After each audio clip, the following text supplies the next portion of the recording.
Welcome to the World Report, Political Insider. The Trump dossier, the Mueller investigation, and the real Russian collusion, Hillary and the DNC. So the Trump dossier and the Mueller investigation, obviously it's been going on for, a year and a half now? I think we would have had something if we would have found something. They've spent millions of dollars. They've got the media, all this other stuff. The real collusion is the DNC and the Hillary Clinton campaign that paid for the dossier with Christopher Steele, paid for GPS Fusion, had all these people on the DNC board that were colluding with Russia.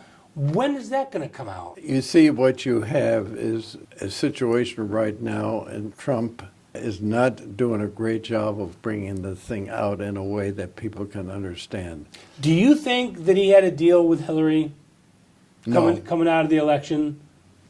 No. Look, I'm not going to.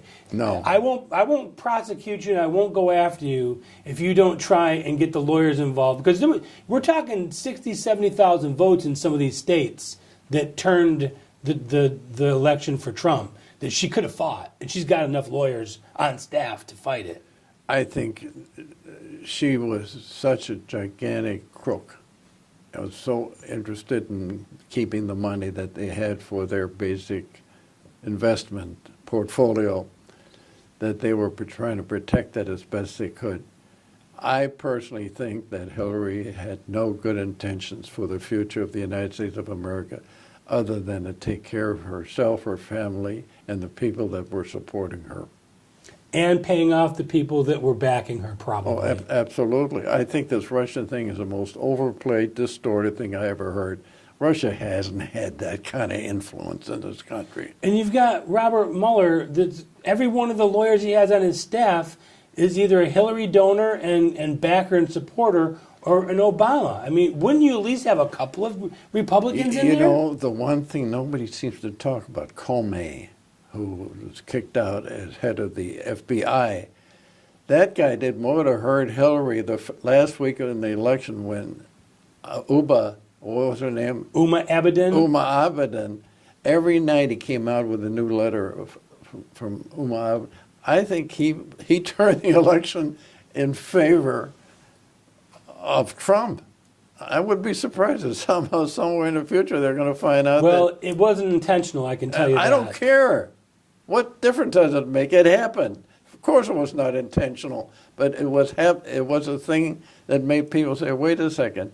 What this guy's telling us is that Uma Abedin and the mail that's coming out indicate that Hillary was going to use her position for things that are not going to be good for most of the people in the United States. Let's switch gears a little bit here, because the politician du jour now is Oprah Winfrey, a fellow Chicagoan, another left-wing I happen to know liberal. her, by the way, believe it or not. I used to work out with her with the building that we lived in. Very nice lady. Last person in the world I'd ever want to see in a position like that. What's she got? She has nothing to offer. Well, yeah, she does. Free cars. She gives away gifts on her show. She'd be the perfect liberal left-wing Santa Claus. Well, you and I have talked, we're as friends. You said you just don't see too many people here in this country that understand what's going on in the world. They don't understand history. They don't understand geopolitics.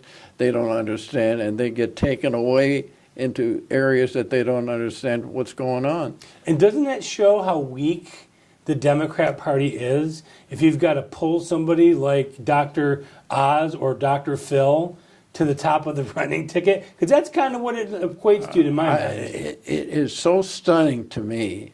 I could, if you had told me this story 20, 30 years ago that this was going to happen, I'd say you're crazy. It can't be. They're not going to let the party go to the level, not the party of Franklin Delano Roosevelt. Okay, let me ask you a question. Who's the top 3 Democrats that could go for the 2020 election right now? You know who the best guy they've got right now, by far, in my opinion? Joe Biden. He's going to be too long in the tooth by then. I know that, but I mean, at least he's a pretty decent human being, in my opinion. Okay, I'm thinking that maybe Anthony Weiner and Eric Holder. Just think of the bumper stickers. Weiner Holder 2020. That's our political insider. We'll be right back. I'd like to thank the City of Rancho Mirage and the Rancho Mirage Library for their continued support.